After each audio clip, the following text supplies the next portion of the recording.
Hi, I am your Dhananjay sir. All of you welcome our LKS Navodaya and Sainik coaching classes YouTube ಚಾನಲ್ಗೆ ನಿಮ್ಗೆಲ್ರಿಗೂ ಸ್ವಾಗತ ಕೊಡ್ತಾ ಇವತ್ತೊಂದು beautiful ಆದ information ಇಷ್ಟಪಡ್ತಿದ್ದೀನಿ. ನಮಗೂ ಗೊತ್ತು ನಿಮ್ಗೂ ಗೊತ್ತು ಏನದು ನವೋದಯ ಎಕ್ಸಾಮ್ ಯಾವಾಗಿದೆ ಅಂತ ಗೊತ್ತಲ್ವಾ? ಜನವರಿ 20ನೇ ತಾರೀಕು 2024ರಂದು ನವೋದಯ ಎಕ್ಸಾಮ್ ಇದೆ. ಇದನ್ನ ಯಾರೆಲ್ಲ ಬರೀಬಹುದು ಅಂದ್ರೆ ಈ ವರ್ಷ ಯಾರೆಲ್ಲ 5ನೇ ತರಗತಿಯಲ್ಲಿ ಓದ್ತಿದ್ದೀರಲ್ವಾ, ಆಲ್ರೆಡಿ ಓದ್ತಿರುವಂತ ಮಕ್ಕಳುಗಳು ಜನವರಿ 20ನೇ ತಾರೀಕು ಎಕ್ಸಾಮ್ ಇದೆ. ಎಲ್ರೂ ಕೂಡ ಹಾಲ್ ಟಿಕೆಟ್ ನ ನೀವು ಡೌನ್ಲೋಡ್ ಮಾಡ್ಕೊಂಡಿದ್ದೀರಾ ಅಂತ ಅನ್ಕೊಂಡಿನಿ. ಯಾಕಂದ್ರೆ ನನ್ನ ಇನ್ನೊಂದು ವಿಡಿಯೋನಲ್ಲಿ ಹಾಲ್ ಟಿಕೆಟ್ ನ ಹೇಗೆ ಡೌನ್ಲೋಡ್ ಮಾಡ್ಕೋಬೇಕು ಅಂತ ಹೇಳಿದೀನಿ. ಎಲ್ರೂ ಕೂಡ ಹೋಗಿ ಮೊದಲು ಹಾಲ್ ಟಿಕೆಟ್ ನ ಡೌನ್ಲೋಡ್ ಮಾಡ್ಕೊಳ್ಳಿ. ನೀವೆಲ್ಲ ಹಾಲ್ ಟಿಕೆಟ್ ನ ಡೌನ್ಲೋಡ್ ಮಾಡ್ಕೊಂಡಿದ್ದೀರಾ ಅನ್ನೋದಾದ್ರೆ ಅಪ್ಲಿಕೇಶನ್ ಹಾಕ್ಬಿಟ್ಟು 1 ವರ್ಷದಿಂದ ತುಂಬಾ ಪ್ರಯತ್ನ ಮಾಡಿ ತುಂಬಾ ಕಷ್ಟಪಟ್ಟು ನಾನು ಪ್ರಿಪೇರ್ ಆಗ್ತಿದ್ದೀನಿ ಸರ್, ಎಕ್ಸಾಮ್ ಇದೆ, ಲಾಸ್ಟ್ ಇನ್ನು 15 ದಿನ, ಒಂದು 20 ದಿನ ಟೈಮ್ ಇದೆ ಸರ್, ಈಗ ನಾನು ಹೇಗೆ ಪ್ರಿಪೇರ್ ಮಾಡಬೇಕು? ಇವತ್ತಿನ ವಿಶೇಷ ಇದೆ. ಇವತ್ತು ಮಾಡ್ತಿರೋ ಉದ್ದೇಶ ಇನ್ನೇನ್ ಸರ್, ಹಾಲ್ ಟಿಕೆಟ್ ಬಂತು, ಎಲ್ಲದೂ ಬಂತು, ಈಗೇನ್ ಕ್ಲಾಸ್ ಮಾಡ್ತೀರಾ ಅಂದ್ರೆ ನಾನು ಮಾಡ್ತಿರೋ ಉದ್ದೇಶ ಏನ್ ಗೊತ್ತಾ? ಇವತ್ತು ಮಾಡ್ತಿರೋ ಕ್ಲಾಸು ಬಹಳ ಇಂಪಾರ್ಟೆಂಟ್ ಆದ ಕ್ಲಾಸು. ಯಾಕಪ್ಪ ಅಂದ್ರೆ ಈಗ ಇರೋ 15 ದಿನದಲ್ಲಿ ನಾವು ಹೇಗೆ ಎಕ್ಸಾಮ್ನ ಪ್ರಿಪೇರ್ ಮಾಡಬೇಕು. 1 ವರ್ಷ ಪೂರ್ತಿ ಓದಿರ್ತೀವಿ, 2 ಗಂಟೆಯಲ್ಲಿ ಬರಿಬೇಕು ನಾವು. 1 ವರ್ಷ ಪೂರ್ತಿ ಓದಿರ್ತೀವಿ, 1 ವರ್ಷ ಪೂರ್ತಿ ಹಗಲು ರಾತ್ರಿ ಕಷ್ಟಪಟ್ಟು ಓದಿರ್ತೀವಿ, 2 ಗಂಟೆಯಲ್ಲಿ ನಿರ್ಧಾರ ಆಗತ್ತೆ ಆ 2 ಗಂಟೆ ಎಕ್ಸಾಮ್ನ ಹೇಗೆ ಬರಿಬೇಕು. ಆ 2 ಗಂಟೆ ಎಕ್ಸಾಮ್ನ ಬರಿಬೇಕು, ನಾನು ಸಕ್ಸಸ್ಫುಲ್ ಆಗಿ ಅದನ್ನ ನಾನು ಯಶಸ್ವಿಯಾಗಿ ಬರಿಬೇಕು, 100ಕ್ಕೆ 100 ಅಂಕ ತಗೋಬೇಕು ಅಂದ್ರೆ ನೀನು ಈ 15 ದಿನದಲ್ಲಿ ಏನು 1 ವರ್ಷ ಓದಿರೋದನ್ನ ಹೇಗೆ ರಿವಿಷನ್ ಮಾಡ್ಕೊಂತೀಯಾ, ಹೇಗೆ ರಿಪಿಟೇಷನ್ ಮಾಡ್ಕೊಂತೀಯಾ ಅನ್ನೋದರ ಮೇಲೆ ಡಿಪೆಂಡ್ ಆಗಿದೆ. ಯಾಕಂದ್ರೆ ಜೂನ್ ತಿಂಗಳಲ್ಲಿ ಓದಿರೋ ಚಾಪ್ಟರ್ ಇವತ್ತು ಎಲ್ಲ ಜನವರಿ ಬಂದಿದೆ, 7-8 ತಿಂಗಳಾಗ್ಬಿಟ್ಟಿದೆ. ನೀನು ಅದನ್ನ ಹೇಗೆ ನೆನ್ಪಿಟ್ಕೊಂಡಿದೀಯಾ, ಅದ್ ನೀನ್ ಎಕ್ಸಾಮ್ ಅಲ್ಲಿ ಹೇಗೆ ನೆನ್ಪಿಟ್ಕೋಬೇಕಾಗತ್ತೆ. ಹಾಗಾದ್ರೆ ನೀನ್ ಮತ್ತೆ ಇನ್ನೊಂದ್ಸಲ ನೀನು ಓದ್ಕೊಂತ ಬಂದ್ರೆ ಮತ್ತೆ 6 ತಿಂಗಳು ಅಥವಾ ಇನ್ನು 8 ತಿಂಗಳು, ಇನ್ನು 10 ತಿಂಗಳು ಬೇಕಾಗುತ್ತೆ. ಅದನ್ನ ನೀವು ಈಗ ಹೇಗೆ ರಿವಿಷನ್ ಮಾಡ್ತೀಯ ಅನ್ನೋದ್ರ ಮೇಲೆ ಡಿಪೆಂಡ್ ಆಗತ್ತೆ. ಇವತ್ತು ಮಾಡ್ತಿರುವಂತ ವಿಶೇಷವಾದ ತರಗತಿ ನವೋದಯ ಪರೀಕ್ಷಾ ತಯಾರಿ. ಹೇಗೆ ನಾವು ಈ 15 ದಿನದಲ್ಲಿ ರೆಡಿ ಆಗ್ಬೇಕು ಅಲ್ವಾ? 1 ವರ್ಷ ಓದಿದ್ದನ್ನ 15 ದಿನದಲ್ಲಿ ಹೇಗೆ ಮಾಡ್ಕೊಳ್ಬೇಕು ಅಂತ ಯೋಚನೆ ಮಾಡೋದಾದ್ರೆ ನಮಗೆ 2 ಗಂಟೆ ಸಮಯ ಇರುತ್ತೆ ಅಲ್ವಾ? 2 ಗಂಟೆ ಟೈಮ್ ಕೊಡ್ತಾರೆ ಅಂದ್ರೆ 120 ನಿಮಿಷ ಇರುತ್ತೆ. ಎಷ್ಟು ಕ್ವಶನ್ ಇರ್ತಾವಪ್ಪ? 80 ಪ್ರಶ್ನೆಗಳಿರ್ತವೆ. ಫಸ್ಟ್ 40 ಪ್ರಶ್ನೆ, 1ರಿಂದ 40 ಪ್ರಶ್ನೆಗಳು ಮೆಂಟಲ್ ಎಬಿಲಿಟಿ ಅಂದ್ರೆ ಚಿತ್ರಗಳಿರ್ತಾವ, ಗೊತ್ತಲ್ವಾ? ಚಿತ್ರ ಟಿಕ್ ಹಾಕೋದು. ಓಕೆ, ನೆಕ್ಸ್ಟ್ ನಿಮಗೆಲ್ಲ ಗೊತ್ತಿರುವಂತ ವಿಚಾರನೇ ಇದು. ಇಲ್ಲಿ ನೋಡ್ರಿ, 41ರಿಂದ 60ರವರೆಗೆ ಏನಿರುತ್ತೆ? ಮ್ಯಾಥ್ಸ್, ಅಂಕಗಣಿತ, ಮ್ಯಾಥಮೆಟಿಕ್ಸ್ ಇರುತ್ತೆ. 61ರಿಂದ 80 ಪ್ರಶ್ನೆಗಳವರೆಗೆ ಏನಿರ್ತವೆ? ಲ್ಯಾಂಗ್ವೇಜ್, ಅಂದ್ರೆ ಅದು ಕನ್ನಡನಾರು ಇರ್ಬೋದು ಅಥವಾ ಇಂಗ್ಲಿಷ್ ಆದ್ರೂ ಇರ್ಬೋದು ಅಲ್ವಾ? ಕನ್ನಡ ಮೀಡಿಯಂ ಅವರಿಗೆ ಕನ್ನಡದಲ್ಲಿ ಬರುತ್ತೆ, ಇಂಗ್ಲಿಷ್ ಮೀಡಿಯಂ ತಗೊಂಡಿರೋರಿಗೆ ಇಂಗ್ಲಿಷ್ ಮೀಡಿಯಂ ಅಲ್ಲಿ ಬರುತ್ತೆ. ಹಾಗಾದ್ರೆ ಈ 3 ಸಬ್ಜೆಕ್ಟ್ಗಳು ಇರ್ತಾವೆ. ಯಾವ್ದ್ರಲ್ಲಿ? ನವೋದಯದಲ್ಲಿ. ಮುರಾರ್ಜಿಗೆ ಬೇರೆ ಬೇರೆ ಸಬ್ಜೆಕ್ಟ್ ಬರ್ತವೆ, ಆದರ್ಶ ಶಾಲೆಗೆ ಬೇರೆದಿರುತ್ತೆ. ನಿಮಗೆ ಆಯಾ ಎಕ್ಸಾಮ್ಗೆ ಆಯಾ ತಕ್ಕಂತೆ ನಾನು ಹೇಳ್ತೀನಿ. ಇಲ್ಲಿ ನಮಗಿರುವಂತ 3 ಕಾನ್ಸೆಪ್ಟ್. ಈ 3 ಕಾನ್ಸೆಪ್ಟ್ ಅಲ್ಲಿ ನಾವು ಎಕ್ಸಾಮ್ ಅಲ್ಲಿ ಹೇಗೆ ಅಟೆಂಡ್ ಮಾಡ್ಬೇಕಾಗತ್ತೆ, ನಾನು ಇನ್ನೊಂದು ವಿಡಿಯೋ ನಾನು ನಿಮಗೆ ಮಾಡಿ ಹಾಕ್ತೀನಿ. ಅದು ಯಾವ್ಯಾವ ಕಾನ್ಸೆಪ್ಟ್ ಅಲ್ಲಿ ಹೇಗಿರುತ್ತೆ ಕ್ವಶನ್ಸ್ಗಳು. ಮೊದಲು ಯಾವ್ದನ್ನ ನಾವು ಇದರಲ್ಲಿ first 1 to 40 mental ability, 41 to 60 maths, 61 to 80 languages ಇರೋದ್ರಿಂದ ಫಸ್ಟ್ ಯಾವ ಪೋರ್ಷನ್ ನಾವು ತಗೋಬೇಕು? ಫಸ್ಟ್ ಮ್ಯಾಥ್ಸ್ ಮಾಡ್ಬೇಕಾ, ಫಸ್ಟ್ ಲ್ಯಾಂಗ್ವೇಜ್ ತಗೋಬೇಕಾ, ಫಸ್ಟ್ ಮೆಂಟಲ್ ಎಬಿಲಿಟಿ ತಗೋಬೇಕಾ ಅಂತ ನಾನು ಅದನ್ನ ಹೇಗೆ ಎಕ್ಸಾಮ್ನ ಹೇಗೆ ಬರಿಬೇಕು, 2 ಗಂಟೆ ಟೈಮ್ನ ಹೇಗೆ ಸೇವ್ ಮಾಡ್ಕೋಬೇಕಾಗತ್ತೆ, ಮತ್ತೆ ಕಠಿಣವಾದ ಪ್ರಶ್ನೆಗಳನ್ನ ಯಾವಾಗ ಅಟೆಂಡ್ ಮಾಡಬೇಕು, ಮತ್ತೆ ಎಕ್ಸಾಮ್ ಹಾಲಲ್ಲಿ ಕೂತ್ಕೊಂಡಾಗ ನಮ್ಮ ಮನಸ್ಥಿತಿ, ನಮ್ಮ ಕಾನ್ಫಿಡೆಂಟ್ ಲೆವೆಲ್ ಹೇಗಿರ್ಬೇಕು ಅಂತ ಇನ್ನೊಂದು ವಿಡಿಯೋದಲ್ಲಿ ನಾನು ನಿಮಗೆ ಹೇಳ್ಕೊಡ್ತೀನಿ. ಬಟ್ ಈ ವಿಡಿಯೋದಲ್ಲಿ ನಾನು ಹೇಳೋದಾದ್ರೆ ಏನ್ ಹೇಳ್ತಿದ್ದೀನಪ್ಪ ಅಂದ್ರೆ, ಈ 15 ದಿನ, 1 ವರ್ಷ ಪೂರ್ತಿ ನೀವು ಓದಿದಿರೋ ಬಿಟ್ಟಿದಿರೋ ಹೇಗ್ ಮಾಡಿದಿರೋ ಅದು ನನಗೆ ಗೊತ್ತಿಲ್ಲ. ಬಟ್ ಈ 15 ದಿನದಲ್ಲಿ ಮನ್ಸ್ ಮಾಡಿದ್ರೆ ನೀನು ನವೋದಯ ಪಾಸ್ ಮಾಡ್ಬೋದು. ಕೇವಲ 15 ದಿನದಲ್ಲಿ. ಹೇಗೆ ಸರ್ ಇದು ಸಾಧ್ಯನಾ? ಯಾಕೆ ಸಾಧ್ಯ ಇಲ್ಲ? ಮನುಷ್ಯ ಮನಸ್ಸು ಮಾಡಿದ್ರೆ ಏನ್ ಬೇಕಾದ್ರೂ ಮಾಡ್ತಾನಂತೆ. ಅಂತದ್ರಲ್ಲಿ ಒಂದು ನವೋದಯ ಎಕ್ಸಾಮ್ ಪಾಸ್ ಮಾಡೋದು ಕಷ್ಟನಾ?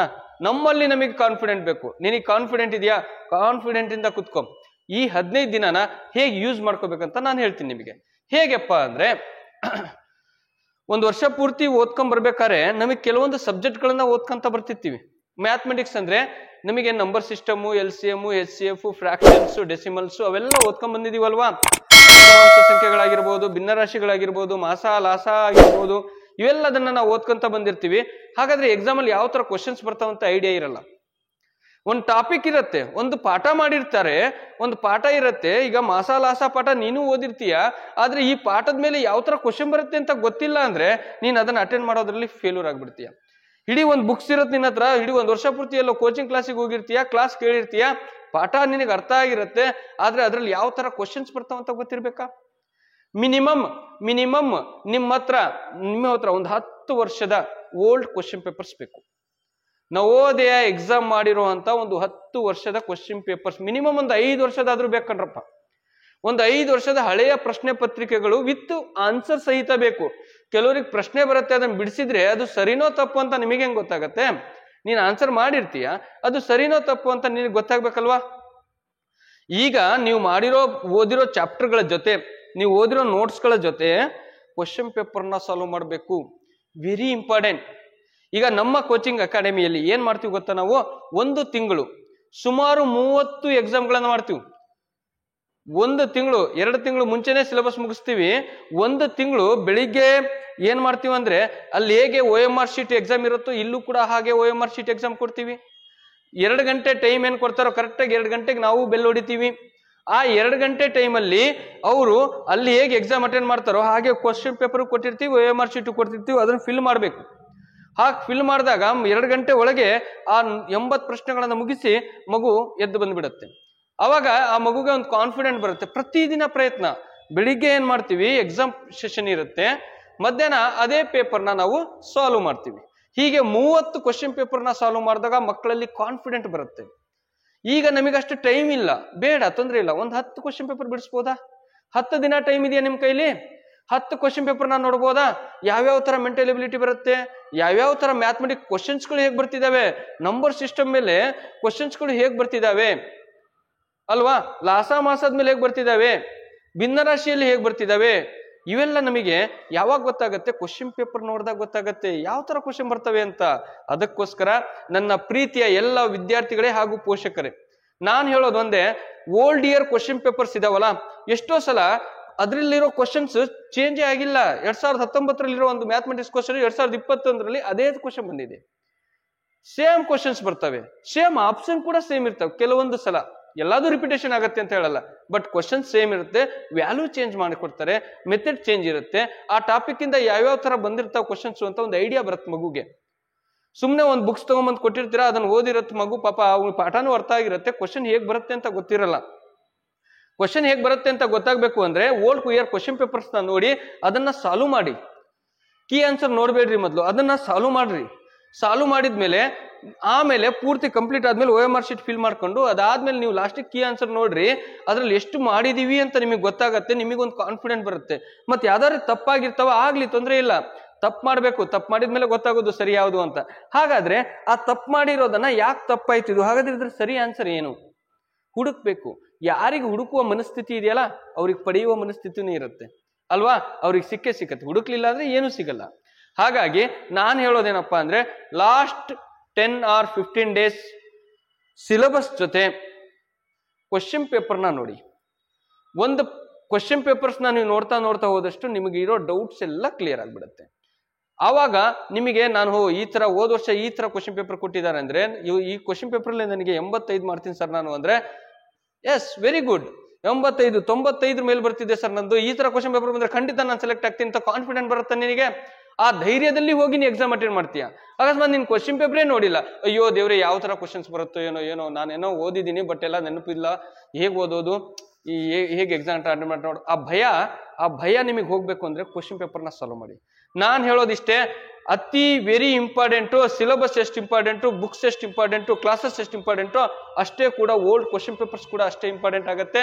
ಪ್ರಿಯ ವಿದ್ಯಾರ್ಥಿಗಳೇ, ನೀವು ಹಳ್ಳಿಲಿದ್ದೀರೋ, ದಿಲ್ಲಿಲಿದ್ದೀರೋ, ಸಿಟಿಲಿದ್ದೀರೋ ಅದು ನನಗೆ ಗೊತ್ತಿಲ್ಲ, ಬಟ್ ಎಲ್ಲೇ ಇರ್ರಿ, ಕ್ವಶನ್ ಪೇಪರ್ಸ್ನ ಲಾಸ್ಟ್ ಎಕ್ಸಾಮ್ ಟೈಮಲ್ಲಿ SLC PUC ಯಾವುದೇ IAS KS ಆದ್ರೂ ಅಷ್ಟೇನೆ ಓಲ್ಡ್ ಇಯರ್ ಕ್ವಶನ್ ಪೇಪರ್ ಇಟ್ಕೊಂಡೇ ಓದೋದವ್ರು. ವಿತ್ ಒಂದು ಐಡಿಯಾ ಸಿಗತ್ತೆ, ಒಂದು ನಾಲೆಡ್ಜ್ ಬರುತ್ತೆ ನಮಗೆ ಯಾವ ತರ ಕ್ವಶನ್ಸ್ ಬರ್ತಿದಾವೆ ಅಂತ. ಅವಾಗ ಮಾತ್ರ ಸಕ್ಸಸ್ಫುಲ್ ಆಗತ್ತೆ. ಖಂಡಿತ ಒಳ್ಳೇದಾಗ್ಲಿ. ನಾನ್ ನಿಮಗೆ ಈಗ ನಾನು ಹೇಳ್ತಿರೋದೇನಪ್ಪಾ ಅಂದ್ರೆ ಈ 15 ದಿನದ ತಯಾರಿ ಮಾಡಿರುವಂತ ಸಿಲೆಬಸ್ ನೋಟ್ಸ್ ಗಳ ಜೊತೆಗೆ ಓಲ್ಡ್ ಕ್ವಶನ್ ಪೇಪರ್ಸ್ ನ ಸಾಲ್ವ್ ಮಾಡಿದ್ರೆ ಖಂಡಿತ ಸಕ್ಸಸ್ ಸಿಗುತ್ತೆ, ನಿಮಗೆ ಒಂದು ಐಡಿಯಾ ಬರುತ್ತೆ. ನಾನೀಗ ನೆಕ್ಸ್ಟ್ ವಿಡಿಯೋನಲ್ಲಿ ಏನ್ ಹೇಳ್ತೀನಪ್ಪ ಅಂದ್ರೆ, ನೆಕ್ಸ್ಟ್ ವಿಡಿಯೋನಲ್ಲಿ 2 ಗಂಟೆ ಟೈಮಲ್ಲಿ ಎಕ್ಸಾಮ್ ಬರೆಯಕ್ಕೆ ನಾವು ಹೋಗ್ಬೇಕಾದ್ರೆ ನಮ್ಮ ಮನಸ್ಥಿತಿ ಹೇಗಿರ್ಬೇಕು, ಪ್ರಿಪರೇಷನ್ ಹೇಗಿರ್ಬೇಕು, ಒಳಗೆ ಕೂತ್ಕೊಂಡು ನಮ್ಮ ಕಾನ್ಫಿಡೆಂಟ್ ಲೆವೆಲ್ ಹೇಗೆ ಹೆಚ್ಚಿಗೆ ಮಾಡ್ಕೋಬೇಕು, ನಾವು ಓದಿರೋದನ್ನ ಹೇಗೆ ನೆನಪು ಮಾಡ್ಕೋಬೇಕು, ನಮ್ಮ ಮನಸ್ಸನ್ನ ಎಷ್ಟು ಶಾಂತವಾಗಿ ಇಟ್ಕೋಬೇಕು, ಕ್ವಶನ್ನ ಹೇಗೆ ಅಟೆಂಡ್ ಮಾಡಬೇಕು, ಫಸ್ಟ್ ಯಾವ ಕ್ವಶನ್ಗಳನ್ನ ಅಟೆಂಡ್ ಮಾಡಬೇಕು, OMR ಶೀಟ್ ಅಲ್ಲಿ ಮಾಡ್ತಾ ತುಂಬುತ್ತಾ ಹೋಗ್ಬೇಕಾ ಅಥವಾ ಎಲ್ಲಾ ಮಾಡಿದ್ಮೇಲೆ ತುಂಬಬೇಕಾ, ಇದ್ರಗಳ ಎಲ್ಲಾ ಕನ್ಫ್ಯೂಸ್ಗಳ ಬಗ್ಗೆ ನೆಕ್ಸ್ಟ್ ವಿಡಿಯೋದಲ್ಲಿ ನಾನು ನಿಮಗೆ ಕ್ಲಿಯರ್ ಆಗಿ ಹೇಳ್ತೀನಿ. ಅಲ್ಲಿವರೆಗೂ ನಿಮ್ಮ ಪ್ರಯತ್ನ ಈಗೇನಿದೆಯಲ್ಲ ಫುಲ್ ಆಕ್ಸಿಲರೇಷನ್, 50 ಕಿಲೋಮೀಟರ್ 60 ಕಿಲೋಮೀಟರ್ ಸ್ಪೀಡಲ್ಲಿ ಓದೋದಲ್ಲ, ಈಗ 100 ಕಿಲೋಮೀಟರ್ ಸ್ಪೀಡಲ್ಲಿ ಹೋದ್ರಿ ಇರೋ ಅವಕಾಶನ ಯೂಸ್ ಮಾಡ್ಕೊಳ್ಳಿ, ಮತ್ತೆ ನಿಮಗೆ ಸಿಗಲ್ಲ. ಈ 15 ದಿನಗಳು ನಿಮ್ಮ ಲೈಫಿನ ಅತ್ಯುತ್ತಮ ಗೋಲ್ಡನ್ ಲೈಫ್ ಆಗಿರ್ತದೆ. ಓಕೆನಾ? ನೆಕ್ಸ್ಟ್ ವಿಡಿಯೋದಲ್ಲಿ ನಾನು ಬರ್ತೀನಿ.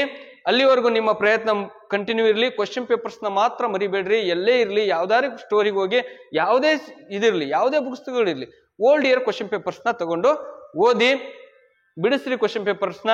ಓಕೆನಾ? ಆಯ್ತು. ನಿಮಗೇನಾದ್ರು ಡೌಟ್ಸ್ ಇದ್ರೆ ನನ್ನ ವಾಟ್ಸಪ್ ನಂಬರ್ ಇದೆ, ನನ್ನ ವಾಟ್ಸಪ್ ನಂಬರ್ಗೆ ಮೆಸೇಜ್ ಮಾಡಿರಿ, ಕಾಲ್ ಮಾಡಿರಿ. ನಾನು ಫ್ರೀ ಇದ್ರೆ ಖಂಡಿತ ರಿಸೀವ್ ಮಾಡಿ ನಿಮ್ ಜೊತೆ ಮಾತಾಡ್ತೀನಿ. ಅಕಸ್ಮಾತ್ ನಾನು ಬಿಸಿ ಇದ್ದ ಸಮಯದಲ್ಲಿ ವಾಟ್ಸಪ್ ಮಾಡಿರಿ, ನಿಮಗೆ ನಾನು ಖಂಡಿತ ಸ್ಪಂದಿಸ್ತೀನಿ. ಎಲ್ರಿಗೂ ಒಳ್ಳೇದಾಗ್ಲಿ. All the best.